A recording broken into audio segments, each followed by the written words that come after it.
Okay, what we want to discuss right quick is how to do the lower body stretches. There's going to be 3 different stretches that we do. The first one is going to be a hamstring stretch, which Melanie is going to step her right foot in front of her left. You'll see that they're still in the same plane as where her hips are. So basically her foot is directly underneath of her hips. They're hip width apart. She is 1 foot length in front of the other. Then she's going to bend over at the hips and touch the ground. Okay. Now the stretch is going to be on this front leg, specifically talking about her hamstrings right here, so the back of her leg. So what we're going to focus on is driving this heel into the ground and theoretically bringing up the toes. Melanie's capable of doing so, but most of you won't be able to, and there's nothing wrong. So that stretch is going to go up through the back of her leg, specifically targeting the hamstring. We're going to hold this stretch for 30 seconds, and then we're going to switch sides. So what she's going to do right now is stand up tall after her stretch is done. She's going to switch feet, same position, and then touch the ground. Driving through that left foot, the heel in particular. If you can bring up the toe, great. If not, don't worry about it. Just work at where you're at. But what we don't want to do is we don't want to allow our body to press into the toe itself, which will happen if you're not paying attention. So if Melanie were to push her toe down into the ground, it actually releases the stretch on her hamstring. Did you feel that, Melanie? Absolutely. Okay, so actively try to push that heel down. She's able to bring her toe up. That doesn't necessarily mean that you will, and there's nothing wrong with that. You will be able to eventually. The next stretch we're gonna do is the seated quad stretch. So Melanie is gonna take a seat, left leg out, right leg curled back. What we wanna do is have that heel as close to the hip as possible. And if you can flatten it down, the top of the foot, flatten that down as much as possible.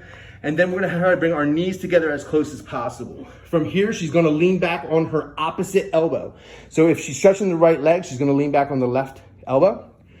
And then from here, she's gonna feel a stretch in that quad right where her hand is, right? That's where you're feeling it right now, good. That's gonna be slightly different from everybody. Your body's gonna tell you where you're tight or sore. If she wants to add stretch, a little bit of a stretch to this, she's gonna reach her hand over her head. And the goal here is to separate her shoulder from her hip. So the more length that she gets there, the more intensity you'll feel in a stretch here. In addition to that, she's gonna squeeze the right glute muscle and just gonna intensify the stretch in the quad. Can you touch where that is, where you're feeling that intensity? Straight down here through the right, so not even into the quad, but the hip flexors as well. So she's squeezing the glute muscle here, and that's causing her hip to rise a little bit. Go ahead and relax that a little bit, just so you can see there. Not squeeze it again. And that extends the hip, which is gonna cause more of an intense stretch into her hip flexors and add it to her quad, okay? 30 seconds each side twice, so she's gonna switch side. You're gonna see the same thing. We're not gonna do the full 30-second stretch. We're just gonna show you how she gets into position. Goes down to the opposite elbow, reaches overhead while squeezing that left glute.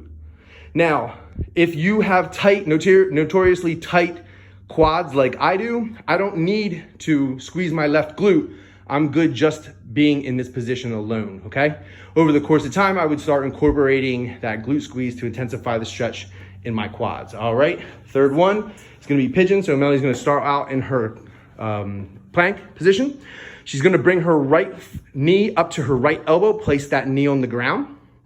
Now she's gonna pivot her shin across her body, so that way her left hip is just over top of her heel, okay? And then with that back foot, she's gonna walk her foot back as far as she can, okay? And then what that does is that drops that hip closer to that foot. Now, if she wants to stay in this position or maybe start into this position where her hands are supporting her body, her arms are supporting her body, once she gets acclimated to the movement, she can go down to her elbows, which intensifies the stretch in, it's actually, the stretch is on the opposite hip here, intensifies the stretch right into the glutes here, okay? And then if she's comfortable, she could walk her hands all the way out, bringing her chest to the ground. With this stretch, it's hitting a bigger muscle group here in your glutes. Usually the lower body stretches are bigger muscle groups in general, so it takes a lot longer for the muscle to relax into position.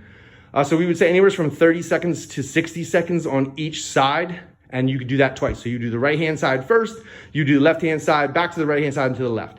Now when she's coming out, she's gonna support her upper body into the push-up position, and then she's gonna slide that foot back to her plank, and then switch sides. Knee up on that side, pivot across. Ideally, Melanie is working to get her shin perpendicular to her body, okay? She is a yoga instructor, so she's a lot more successful in this than say I am. I am notoriously tight in my hips, so this is very difficult for me. Now, for those of us, the majority of us would have to bring this foot far back or closer to the hip itself, okay? And again, letting that leg out, walk down to the elbows. And where are you feeling this stretch now, Melanie? In the back of my left hip and my groin. Okay, so on this side in particular, the one that's bent, she's feeling it in her hips, so the outer part of her body. And then on that same side, on her inner thigh, she's gonna feel that as well because of the position that her body is in. It will target those muscles. Your body is gonna tell you where you are tight or sore. We're just putting you into that position. Hope that helps. If you have any questions, go ahead and leave comments below.